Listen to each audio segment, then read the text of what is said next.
Welcome to this short tutorial about how to use Pablo on an iPad.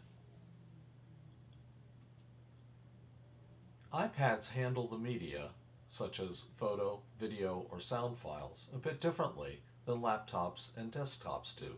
The steps are different, but the results will be the same when adding Pablo images to your app building platform. Use these steps along with the Pablo tutorial. Here's how. Select your main image from those available in the Pablo library. Remove the text box from the image and remove the light contrast filter. Please note that the image should be in landscape form. When you have a landscape image that has no text box or filter, click the Share and Download button and then the Download button. When the image appears on the new screen, touch and hold that image until the Save Image option appears and select it. Notice that when you return to Pablo, a new random image will appear by default.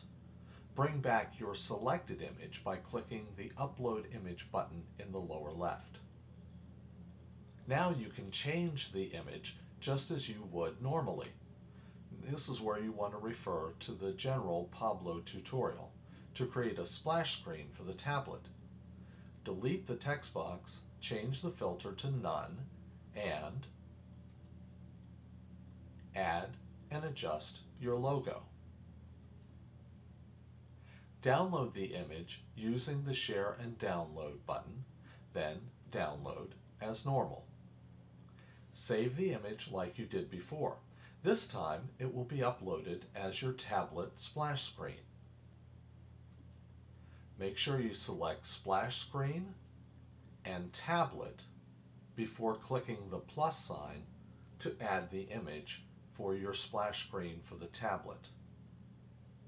Select the new image with the logo included and add it to the screen. Your tablet splash screen is now all set. Follow similar procedures for the rest of your images, keeping in mind the sequence used in the Pablo tutorial.